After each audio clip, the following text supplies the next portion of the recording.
Bonjour à tout le monde, Pierre Laurent, je suis sénateur communiste de Paris et je suis très heureux d'avoir répondu à l'invitation du comité de défense de la PHP et du syndicat CGT de Trousseau et de La Roche-Guyon.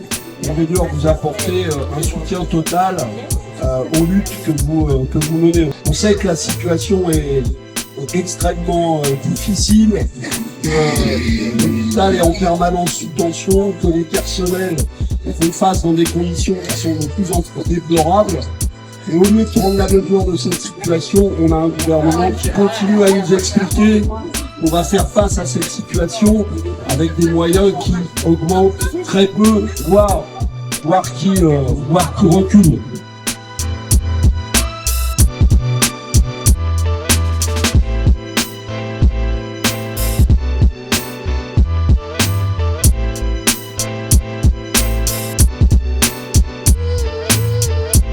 De toute façon, il n'y a pas 36 solutions. Il va falloir mettre beaucoup plus de moyens dans le financement des dépenses de santé, dans le financement de l'hôpital, si on veut résoudre les problèmes.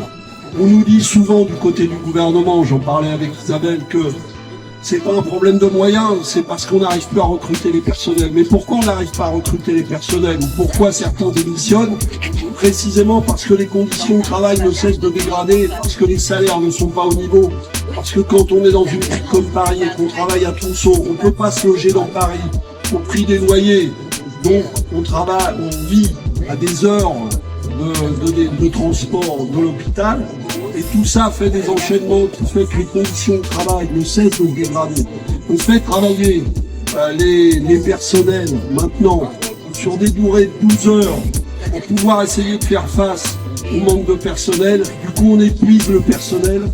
Il y a une partie du personnel qui accepte de faire ça et puis au bout d'un moment qui s'en va, qui démissionne. Donc tout ça, c'est des engrenages qui mènent l'hôpital dans le mur. On a besoin de beaucoup plus de moyens pour les dépenses de santé.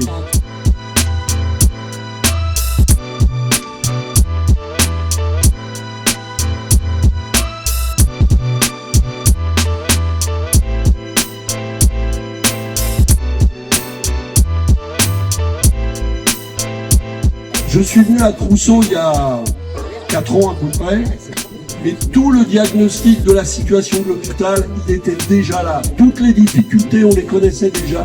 Tous les problèmes de recrutement, les problèmes de formation existaient déjà. Tous les problèmes de salaire étaient là. On n'a rien fait pour régler les problèmes. Il a fallu que la pandémie fasse éclater au grand jour la situation de l'hôpital. Et malgré ça, ni pendant la pandémie, ni après, les problèmes ne sont toujours pas réglés.